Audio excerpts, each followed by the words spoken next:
யார் என்ன சொன்னாலும், அறிவுரையாக யார் என்ன சொன்னாலும், அறிவுரையை காட்டிலும் அற உரையை காட்டிலும் சிறந்தது எது அப்படின்னு கேட்டீங்கன்னா அனுபவம் தான்.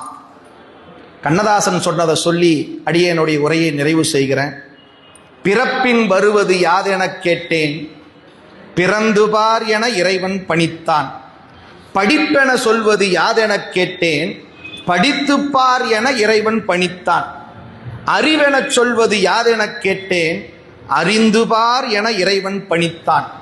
அன்பெனப்படுவது யாதெனக் கேட்டேன், கொடுத்துப்பார் என இறைவன் பணித்தான்.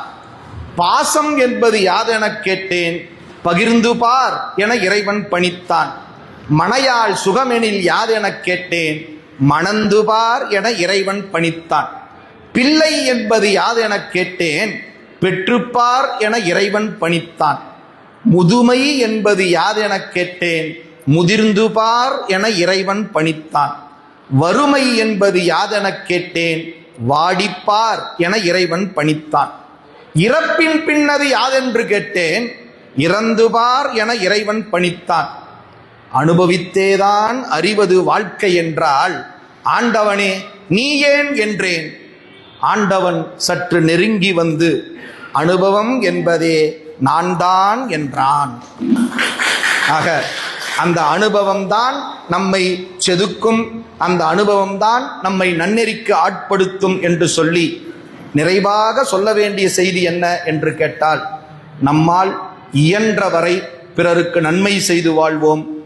எந்த வகையிலும் எந்த ரூபத்திலும் பிறருக்கு தீங்கிழைக்காமல் வாழ்வோம் என்று சொன்னால் நம்முடைய வாழ்வு சிறக்கும். வள்ளுவ பேராசான் அதைத்தான் குறிப்பிடுகின்றார். நோயெல்லாம் நோய் செய்தார் மேலவாம், நோய் செய்யார் நோயின்மை வேண்டுபவர். உங்களுக்கு இன்பம் வேண்டுமா, பிறருக்கு இன்பம் செய்யுங்கள். உங்களுக்கு துன்பம் வேண்டுமா, பிறருக்கு துன்பம் செய்யுங்கள். உங்களுக்கு எது தேவையோ அதை பிறருக்கு கொடுங்கள் என்று வள்ளுவ பேராசான் சொல்லுகின்றான் என்று சொல்லி, இதுகாரும் நாம் சிந்தித்தது ஆலயம் சார்ந்த செய்திகள். அதே கண்ணதாசன் அழகா சொல்லுவார், நெஞ்சுக்கு நிம்மதி ஆண்டவன் சன்னதி. எனவே அந்த வகையில வாய்ப்பு கிடைக்கும் போதெல்லாம், சொல்லப்போனா தினந்தோறும் ஆலயம் தொழுவது சாலவும் நன்று. திருக்கோயில் சென்று வழிபாடு செய்வோம். நம்பினோர் கெடுவதில்லை. இது 4 முறை தீர்ப்பு. நன்றி. திருச்சிற்றம்பலம்.